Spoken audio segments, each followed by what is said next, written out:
In addition, dedicated academic, legal, regulatory, and supervisory institutions are providing a solid platform for development. The growth of Islamic banking and finance in Pakistan coincides with the global history of Islamic finance. We made attempts in the 1980s to bring the whole banking and financial system in conformity with Sharia principles. The pioneering works of the 80s, especially in legal and regulatory fronts, have been a source of guidance and inspiration for many countries that initiated Islamic finance.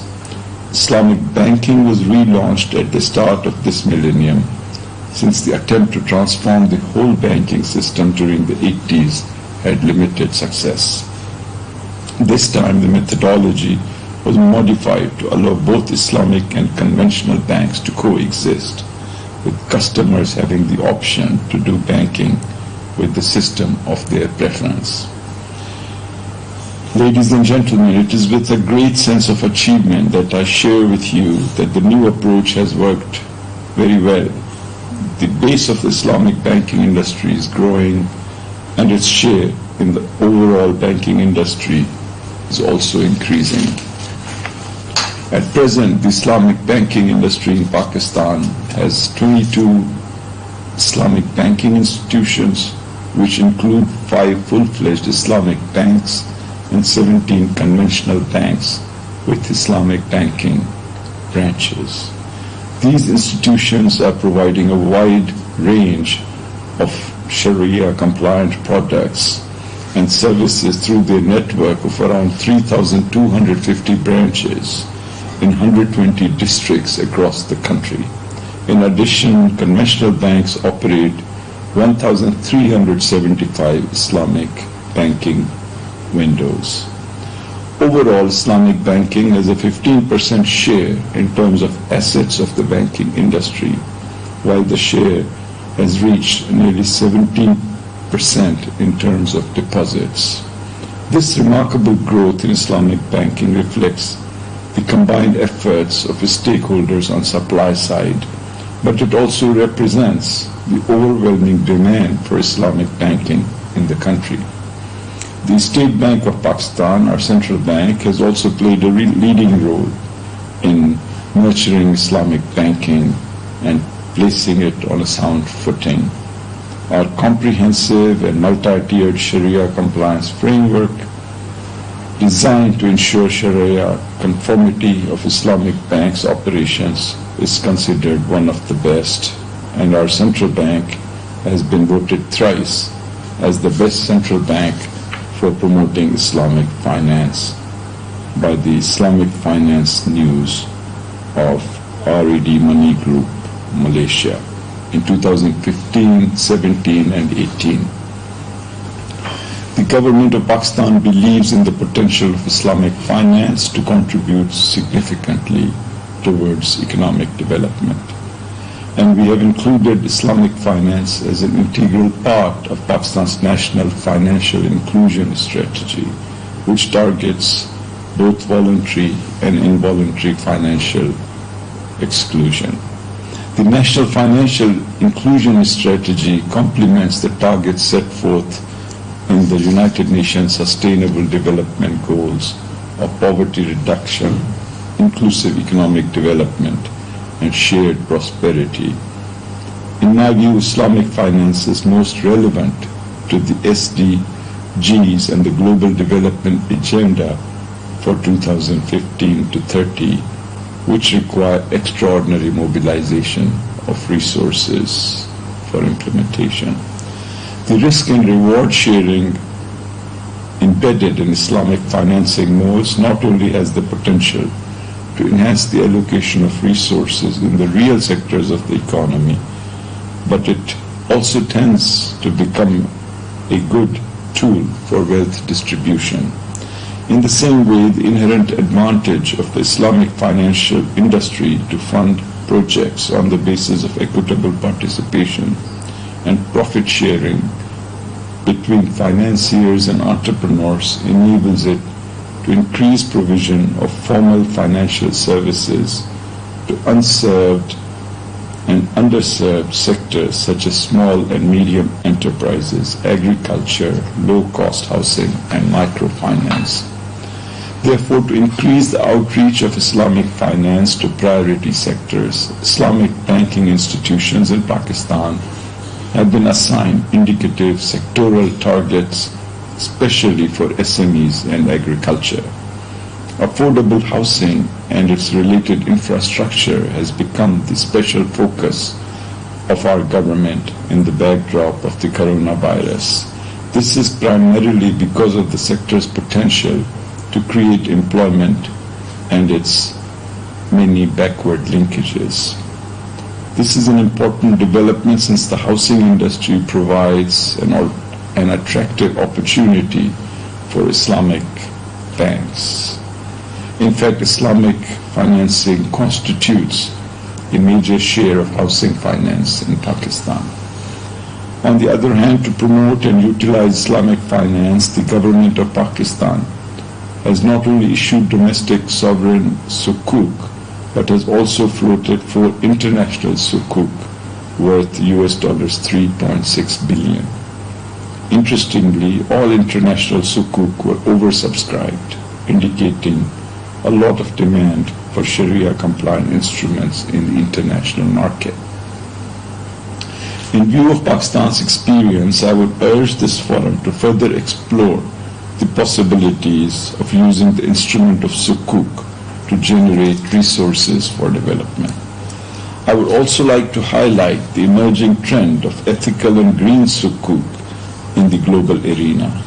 We must all appreciate that the issuance of green sukuk by Indonesia and Malaysia is a very welcome pioneering step, and that has opened up new vistas for investment by Islamic banks with the added advantage of environmental preservation.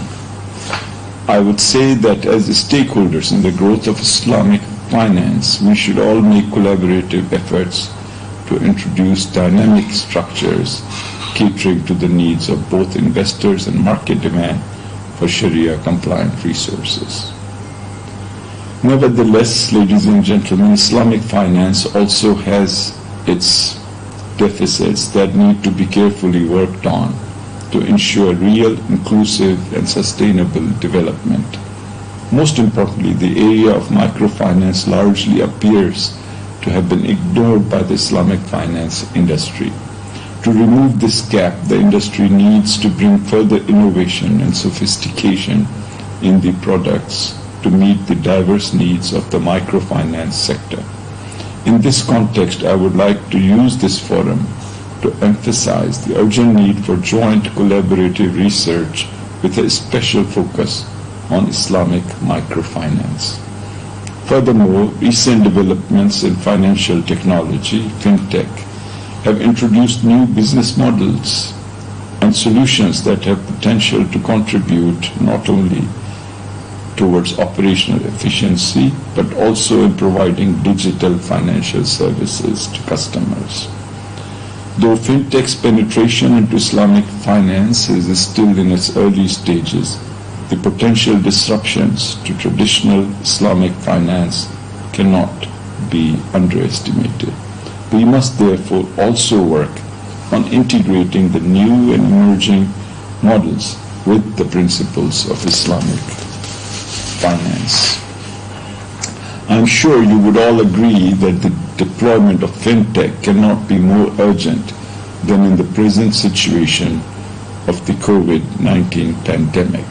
As such, the Islamic finance industry needs, in a concerted way, to address this very important issue.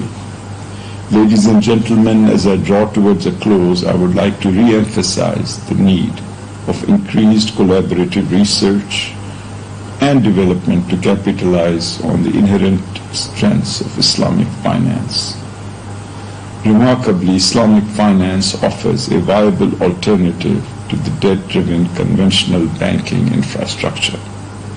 For this purpose, the Islamic banking industry must strive to develop the capacity to tap strategically important sectors and create value for their shareholders. depositors, and their country's economy as a whole. For example, by introducing innovative risk-sharing products and services rather than replicating conventional risk transfer products.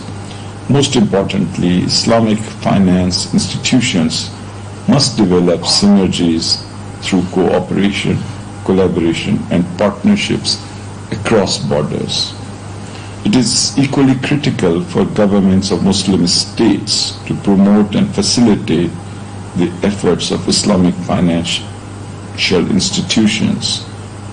This can be done, for example, through creating an enabling regulatory environment by consistent implementation of the Basel III and Islamic Financial Services Board frameworks. Number two, ensuring that systemic risks in dual banking systems, that is conventional and Islamic, are addressed. Three, implementing cross-border monitoring supervision. And four, harmonizing Sharia governance through efforts to unify cross-country Sharia rulings about Islamic finance. In addition, high-quality experts are required for collaborative research and enhanced cooperation through knowledge sharing, exchange programs of faculty and students, and contributions in research journals of good standing would also be necessary. I therefore want to say that we must work together and coordinate closely to achieve the broader objectives of enhancing growth of the Islamic financial industry, both at the regional and a global level. I'm looking forward to the recommendations that will emerge out of this prestigious forum. This is an event at a timely occasion, and I think there is a need not only to come up with practical solutions, but also to work together to implement them. Once again, I want to thank you for inviting me, and I want to wish you all the best in your proceedings. मुशीर ख़ज़ाना doctor Abdul Hafeez Shaikh का इस्लामी मुआशियात से मुतालिक बैनुल-अक़वामी conference से खिताब आपने मुलाहिज़ा किया। उनका कहना था कि पाकिस्तान में इस्लामी बैंकिंग फ़रोग़ पा रही है। बजट बनाते वक्त मुश्किल फ़ैसले किए गए। कोरोना वायरस से पूरी दुनिया मुतासिर है और इसी हवाले से थर्ड वर्ल्ड कंट्रीज़ जो तरक्की पज़ीर ममालिक हैं वो भी बहुत बुरी तरह से मुतासिर हुए हैं। नाज़रीन, आप हमारे साथ रहे, आपका बहुत शुक्रिया।